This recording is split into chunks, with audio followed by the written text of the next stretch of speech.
Continuamos hoy nuestro estudio en el capítulo 3 de esta epístola a los Gálatas y regresamos al versículo 17. Y estamos andando bastante lento, estamos caminando propiamente hablando. Hemos hecho esto de una manera puramente intencional porque queremos pasar algún tiempo estudiando esta epístola de Pablo. Consideramos que es una de las partes más destacadas de la palabra de Dios, y si usted puede comprender perfectamente lo que es el Evangelio, ciertamente va a enderezar el camino de su vida. Quisiéramos retroceder por un momento y observar algo en el versículo 13 que no tuvimos tiempo de analizar cuando lo estudiamos en el programa anterior. Allí dice, Cristo nos redimió de la maldición de la ley, hecho por nosotros maldición, porque está escrito, maldito todo el que es colgado en un madero. Ahora, maldito, eso quiere decir maldito de Dios. En nuestro programa anterior leímos un pasaje en el libro de Deuteronomio, donde se nos dice que cuando una persona ha sido muerta por lapidación, su cuerpo es colgado sobre un madero como una advertencia para los demás, pero que no debía pasar la noche allí. Usted sabe que el método de ajusticiamiento en Israel era por lapidación, es decir, se apedreaba a los criminales y no se los colgaba para matarlos. Pero cuando era algún crimen muy malo que se había cometido, o cuando el criminal era de muy mala calaña, digamos, entonces se lo colgaba en un madero como una advertencia para que la gente pudiera verlo. Y luego el cuerpo era quitado del madero al llegar la noche. Ahora en el versículo 13 dice que Él ha sido hecho maldición. Cristo nos redimió de la maldición de la ley, hecho por nosotros maldición. La palabra utilizada aquí es exagorazo, habiendo llegado a ser maldición. Ahora, ¿cuándo llegó a ser Él una maldición? ¿Llegó acaso a ser una maldición en su encarnación? No, amigo oyente. Cuando Él nació, se dijo que era un santo ser. Entonces, ¿llegó Él a ser una maldición durante esos años de silencio, de los cuales no tenemos ninguna información? Tampoco. Se nos dice que Él crecía en gracia para con Dios y los hombres. Pues bien, ¿quiere decir entonces que llegó a ser una maldición durante su ministerio? No, señor, tampoco. Fue durante su ministerio que el Padre dijo, Este es mi Hijo amado, en él tengo contentamiento. Luego, alguien puede decir entonces tiene que haber sido en la cruz. Sí, pero no en las primeras 3 horas en la cruz, porque cuando Él se ofreció a sí mismo, Él era sin mancha.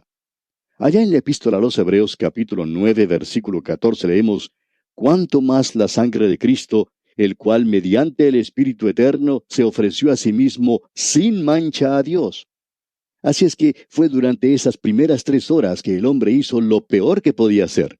Pero uno puede apreciar también que fue durante las últimas 3 horas que Dios hizo lo mejor que podía hacer. Fue durante esas 3 horas que Él fue hecho una maldición por nosotros. Fue entonces cuando Él fue herido por Dios y abatido. Él puso su vida en expiación por los pecados del mundo. Lo interesante de notar en este pasaje aquí en la carta a los Gálatas es que se nos dice allí que fue colgado en un madero. Dice textualmente, maldito todo el que es colgado en un madero. Ahora la palabra utilizada es sulán y quiere decir la madera. Él fue colgado en el madero. Aquí tenemos un contraste. Él fue a esa cruz que para él era un madero de muerte, con el fin de hacer para usted y para mí, amigo oyente, un árbol de vida. Es hermoso el cuadro que tenemos aquí. Luego el apóstol Pablo continúa haciendo un contraste entre la ley y la gracia. Y volvemos entonces al versículo 17, donde leemos, Esto pues digo, el pacto previamente ratificado por Dios para con Cristo, la ley que vino 430 años después, no lo abroga para invalidar la promesa. Lo que él está diciendo, por supuesto, es que Dios le hizo una promesa o le dio una promesa a Abraham. Hizo un pacto con él. Y cuando llegó la ley, 430 años después, nada cambió, porque la ley no cambió nada en lo que se refiere a la promesa que Dios le hizo a Abraham. En realidad, Dios nunca ha dejado de cumplir sus promesas. Él le dijo a Abraham, a tu descendencia daré esta tierra. Te daré un hijo y multiplicaré tu descendencia como las estrellas del cielo y como la arena que está a la orilla del mar. En tu simiente serán benditas todas las naciones de la tierra. De Abraham, Dios sacó una nación. Varias naciones salieron de él, pero esa nación salió de Abraham, a quien se le dio la promesa a través de Isaac y continúa hasta el Señor Jesucristo. esa simiente que ha sido mencionada. Dios también le dijo que él, Abraham, iba a ser una bendición para todo el pueblo. La única bendición en este mundo en el día de hoy, amigo oyente, es Cristo Jesús. No creemos que usted pueda conseguir alguna cosa buena en otra parte, ni de su vecino, y tampoco lo puede conseguir en la iglesia. No creemos que pueda conseguir algo bueno en los negocios, porque simplemente no creemos que este mundo esté preparado para hacer algo bueno por los demás. Debemos decirle, amigo oyente, que el Señor Jesucristo le ha dado algo muy bueno. Eso sí podemos enfatizarlo. Ese es el don supremo que Dios ha dado. Es una promesa que Él ha hecho de que Él salvará a todos aquellos que confíen en Cristo. Notemos ahora lo que dice el versículo 18 de este capítulo 3 de la Epístola a los Gálatas. Porque si la herencia es por la ley, ya no es por la promesa. Pero Dios la concedió a Abraham mediante la promesa. Lo importante que tenemos que notar aquí es lo siguiente. La promesa se hizo en cuanto a Cristo antes que llegara la ley. Y esa promesa es tan buena como si no se hubiera dado ley alguna, amigo oyente. Fue hecha sin consideración a la ley. Tenemos ahora aquí una pregunta que salta a la vista. Entonces, ¿cuál es el valor de la ley? ¿Por qué se dio la ley? Pablo no está haciendo poco caso de la ley, si es que usted piensa que eso es lo que él está haciendo. Él está tratando de lograr que la gente comprenda el propósito de la ley. ¿Por qué fue dada la ley? Eso es lo importante. Pablo no está intentando decir que la ley no tiene una gloria y una majestad unida a ella. Y Pablo ni siquiera está tratando de despreciar la ley hasta el punto de ser completamente nada. Ese no es su método, no es lo que él está tratando de hacer. Él está mostrando aquí la ley en toda su majestad, en toda su perfección y plenitud. Pero él muestra que esa misma perfección que revela la ley es la razón por la cual crea un obstáculo que ni usted ni yo, amigo oyente, podemos sobrepasar para ser aceptados por Dios. Escuchemos lo que dice Pablo cuando él se refiere al propósito de la ley, comenzando aquí en el versículo 19 de este capítulo 3 de Gálatas. Entonces, ¿para qué sirve la ley? Fue añadida a causa de las transgresiones hasta que viniese la simiente a quien fue hecha la promesa, y fue ordenada por medio de ángeles en mano de un mediador. Usted ha notado la pregunta que se hizo al principio. ¿Para qué sirve la ley? Él nos está diciendo aquí cuál es el propósito de la ley. Bueno, él dice que fue añadida. Es algo que fue añadida a causa de las transgresiones hasta que viniese la simiente. Esa pequeña palabra hasta, que habla del tiempo, es algo muy importante. Quiere decir que era algo temporal. La ley fue dada simplemente por un intervalo de tiempo entre Moisés hasta el tiempo de Cristo. La ley fue dada por Moisés, pero la gracia y la verdad vino por el Señor Jesucristo, nos dice Juan, hasta que viniese la simiente. Como usted puede darse cuenta, era algo en realidad temporal. Y es muy importante que nosotros nos demos cuenta de eso aquí. Es una medida temporal. Eso es lo mejor que se puede decir, ya que en el versículo 20 él sigue diciendo, y el mediador no lo es de uno solo, pero Dios es uno. Ahora la ley fue dada, fue añadida, se nos dice, a causa de las transgresiones. Se dio para revelar, no para quitar el pecado. No fue dada para mantener al hombre aparte del pecado, porque en realidad el pecado ya estaba aquí. Era para demostrar al hombre mismo que él era un pecador natural, perverso, crudo ante Dios.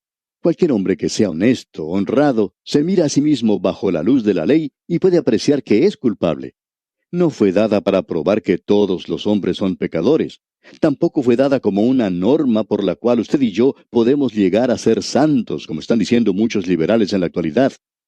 Amigo oyente, usted nunca puede llegar a ser santo de esa manera porque, primeramente, uno no puede cumplirla, ni dentro ni fuera de uno.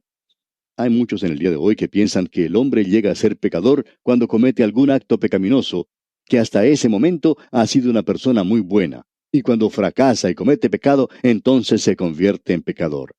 Pero eso no es cierto. Por el contrario, es porque el hombre ya es pecador que comete el acto de pecado. Un hombre miente. ¿Por qué? Porque es mentiroso. Un hombre roba. ¿Por qué? Porque es ladrón. Ahora él no llega a ser mentiroso cuando dice alguna mentira. Usted recuerda lo que dice la Escritura. Todos los hombres son mentirosos. Ahora, yo no digo eso de mí mismo. Dios es quien lo dice.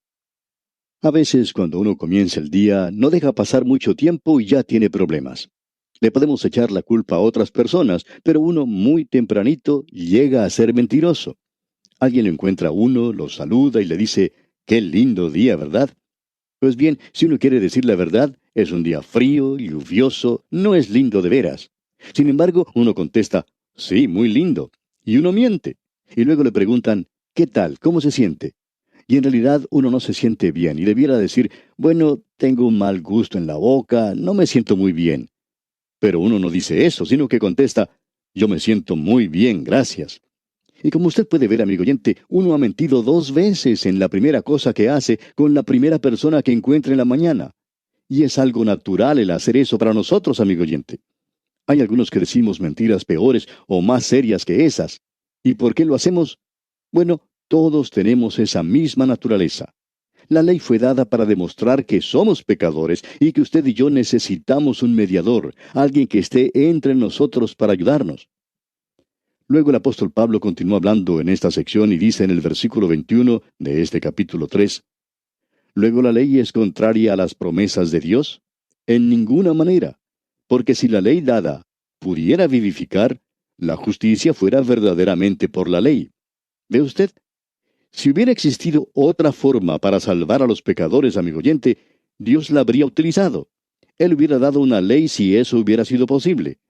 Y en el versículo 22 continuamos leyendo, mas la Escritura lo encerró todo bajo pecado, para que la promesa que es por la fe en Jesucristo fuese dada a los creyentes.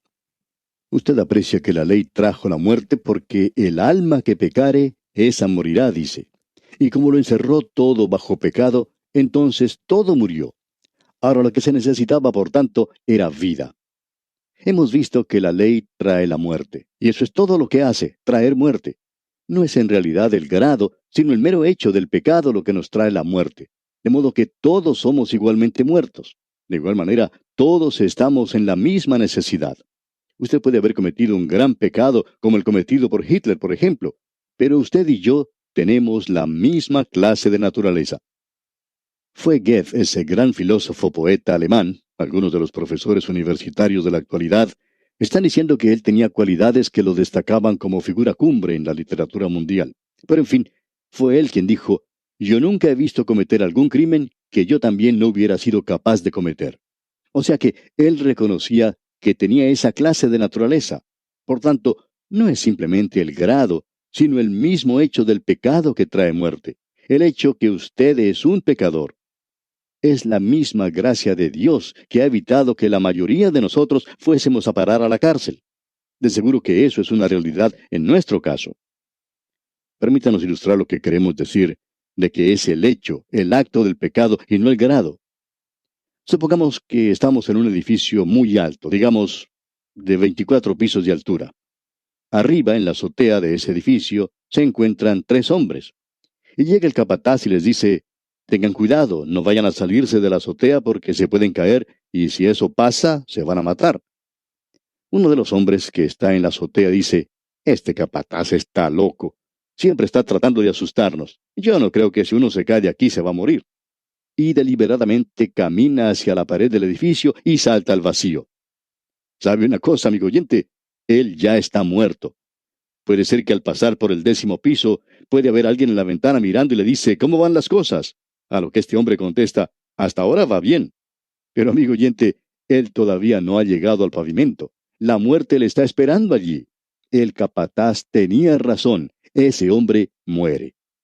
Ahora supongamos que uno de los otros dos hombres que quedaron allá arriba, cuando escuchó decir eso al capataz, se asustó tanto que salió corriendo hacia las escaleras para descender, pero accidentalmente resbala en el piso y lo hace con tanta mala suerte que sale disparado hacia el vacío. Y usted ya sabe lo que pasa. Él también muere. Ahora tenemos al tercer hombre. Digamos que unos criminales estaban allá arriba y este hombre era su enemigo y ellos lo toman y lo arrojan al vacío. Bueno, usted ya sabe el resultado. Él también encuentra la muerte. Ahora, permítanos preguntarle, amigo oyente, ¿el hombre que fue arrojado al vacío está menos muerto al golpear contra el pavimento que el hombre que saltó deliberadamente? Es interesante eso, ¿verdad? Como usted puede darse cuenta, todos ellos han quebrantado la ley de la gravedad, y esa ley es algo inevitable para todos ellos. Ese es el hecho, como puede ver, y no el grado. Murieron porque cayeron al vacío. Ahora, lo interesante que tenemos que notar aquí es, si la ley de gravedad que los arrastró a ellos a la muerte, eso mismo que los mató, ¿puede acaso darles vida ahora? Claro que no. No les puede dar vida. La ley, amigo oyente, no le puede dar vida a usted, como tampoco puede recibir vida de la ley natural después que ha caído al vacío y hallado la muerte. Usted no puede hacer retroceder ese proceso y regresar al edificio como a veces uno puede ver que se hace en una película. Uno tiene aquí lo siguiente, que la ley del pecado obra de esa manera. La muerte es el resultado del pecado. La ley del pecado no sabe nada de circunstancias atenuantes, no sabe nada de misericordia, ni tiene elasticidad. Es inflexible, inexorable, es inmutable. El alma que pecare, esa morirá. Y Dios le dijo a esa pareja que estaba allá en el jardín del Edén, porque el día que de él comieres, ciertamente morirás. Y allá en el libro de Éxodo capítulo 34, versículo 7 dice, y que de ningún modo tendrá por inocente al malvado. De modo que todos, amigo oyente, todos hemos pecado, y por la ley todos estamos muertos. La ley nos ha dado muerte. Pablo la llama la ministración de la muerte. Es la ministración de la condenación. La ley nos condena a todos nosotros. ¿Puede entonces dar vida a la ley?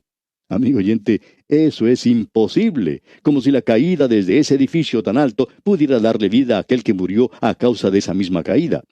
Si la ley le ha ajusticiado, entonces el propósito de la ley era por tanto de nunca dar vida. Era para demostrarnos que nosotros somos pecadores culpables ante Dios. Ahora observemos esto y leamos nuevamente el versículo 22. No hemos avanzado tanto como hubiéramos querido, pero, amigo oyente, esto es importante, ¿verdad? El de poder comprender perfectamente bien el Evangelio. Y lo estamos observando en esta sección como si fuera bajo un microscopio, digamos. Ahora, el versículo 22 de este capítulo 3 de la Epístola a los Gálatas dice, «Mas la Escritura lo encerró todo bajo pecado, para que la promesa que es por la fe en Jesucristo fuese dada a los creyentes». Esta es una gran declaración, amigo oyente. Es una gran declaración que es la ley de Dios, que todos estamos bajo pecado y que trae como resultado la muerte. Notemos ahora lo que dice el siguiente versículo, el versículo 23.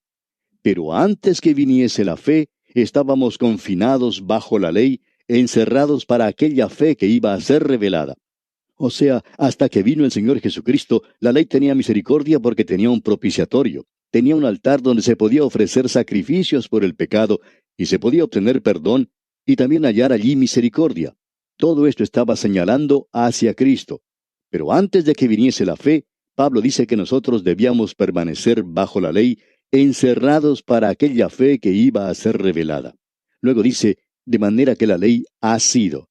Lo correcto sería decir, de manera que la ley es nuestro ayo para llevarnos a Cristo, a fin de que fuésemos justificados por la fe. Ahora, ¿qué es lo que quiere decir con esto de nuestro ayo? Bueno, nuestro tiempo ha concluido, amigo oyente, y vamos a detenernos aquí, pero en nuestro próximo programa, Dios mediante, veremos lo que hace la ley y el papel que desempeña en nuestra salvación. Le invitamos, pues, a sintonizar nuestro próximo programa.